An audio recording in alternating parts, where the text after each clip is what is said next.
Hi everyone, I'm Teresa, and this is day 32 of my summer break, and I read you chapter 5 of Amelia Bedelia Cleans Up on Tuesday because I was busy yesterday. So today I will read you chapter 6.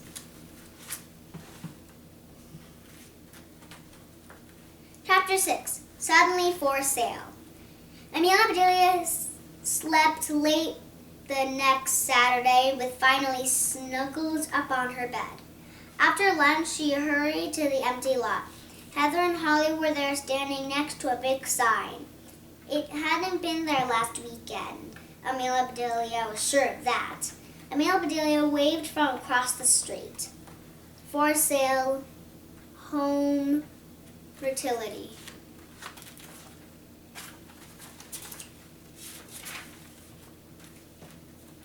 "Hi," she hollered, but Heather and Holly did not wave back. When she reached them, Amelia Bedelia saw why. A big red sign said, "For sale," in bright white letters. "For sale?" gasped Amelia Bedelia. "Our lot is for sale?" It isn't ours really," said Holly miserably. "I guess whoever owns it decided it was time to sell it. But now we can't build a treehouse here," Heather sighed. "After all their hard work, it really didn't seem fair." "I wish we could buy the lot ourselves," said Holly. "How much do you think it would cost?" "It's just starting grass and stuff. And our tree," said Amelia Bedelia, patting the oak tree gently. "I get $3 a week for my allowance." Heather and Holly each got $2.50. "If we put it all together, could we buy the lot?" Holly asked. The three friends were not sure, but they didn't feel like pulling up weeds anymore. What would be the point? "Let's go to Pete's," said Amelia Bedelia. "It might make us feel better." "Back for another round of milkshakes, girls?" asked Doris.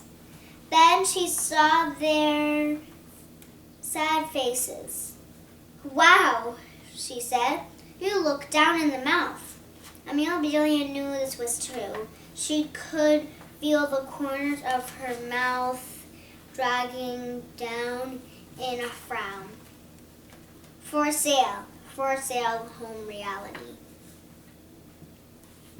Cents. Dollars. Doris whipped up a thick, frothy milkshake with extra chocolate and poured it into a glass.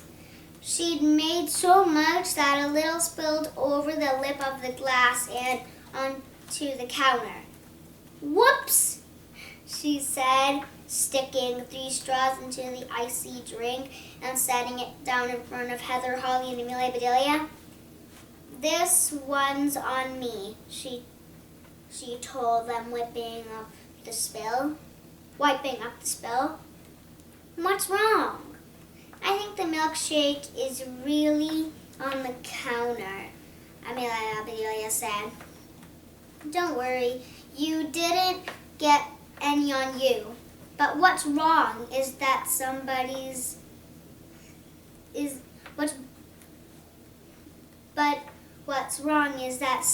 selling our lot, the one we've been cleaning up for our treehouse." Pete came over and listened as Amelia Bedelia explained about finding the for sale sign. He shook his head. "That's a tough break," he said. "You girls really got the rug pulled out from under you." "Oh, we didn't have any rugs yet," said Amelia Bedelia. "We hadn't even started on our treehouse. But we were almost ready to start. Maybe we'll be able to buy the lot ourselves."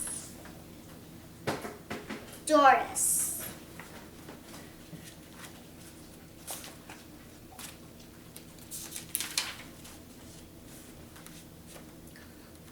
Holly said hopefully. We thought if we put all our allowance together, we might be able to. Said Pete. I don't know about that, but if I had any questions about buying and selling some land, there's a person I'd ask. He pointed to a lady sitting in a booth. She was talking on a cell phone and had a laptop on the table in front of her. That's Jill, Pete said.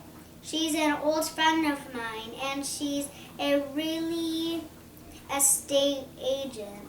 She helps people buy and sell houses and land and things like that. Things like our lot? Amelia and Bedelia asked excitedly. Just like your lot, said Pete. You can ask Jill anything you'd like. She's a good person. She'd give you the shirt off her back. I don't think it would fit me very well, said Amelia and Bedelia.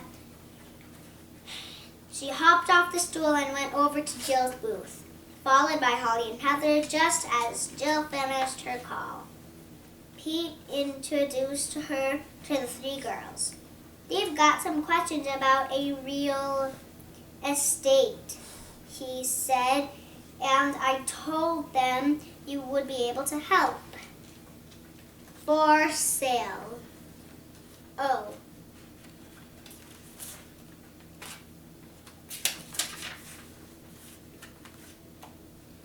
Is there such a thing as fake estate? Amelia and Bedelia asked, surprised. Jill was wearing a bright green shirt. It was a pretty color even if it wouldn't fit a girl, thought Amelia and Bedelia. But she still hoped that Jill would not give it to her. That would be embarrassing. Jill also had swinging earrings in her ears and lots of rings on her fingers. Well, real estate is just what we call houses or other buildings or land, Jill said. Jill said carefully. I suppose if somebody tried to sell a house or some land that they didn't really own or that doesn't actually exist, that could be fake estate. But nobody would try to stunt like that with me. It wasn't born yesterday, you know. I wasn't born yesterday, you know. Oh, yes, I could tell that, said Amelia Bedelia. I can tell you were born years ago. Okay, that's enough, Jill laughed, which made her earrings swing. What did you girls want to know? They explained about the lot, and Heather asked how much it would cost to buy it. I can't say for sure, Jill told them. That's a nice neighborhood. Lots of probably sell at $2.50, maybe $3. Great, said Amelia and Bedelia. Holly and Heather both get $2.50, and I get $3 every week. Do you? Said Jill. You get $300,000 every week? 100? Asked Holly. 1,000? Asked Heather. How long would we have to save up our allowance to get just $1,000? Amelia and Bedelia asked her friends. 2.5 plus 2.50 plus 2.50 plus $3 plus $8 times 1 year equals sad face. Yikes, Holly said. 250 plus 250 plus 3, that's $8 a week. If we saved up for a year, Jill picked up a calculator. If you saved up for a year, you'd have $424 among you, she said. I don't think that would be enough to buy your vacant lot. Can we do anything else? Asked Holly. We really wanted that tree house. Do you know the name of the realtor who's selling the lot? Jill asked. It was on the sign, Amelia Bedelia said. I remember. Victor Lee. Oh, I know Victor, Jill said. I will keep an ear out, girls. And if I hear anything, I'll let you know. Jill tucked her hair behind her ear as she said that so Amelia Bedelia knew she'd keep her promise. $424. Dollars.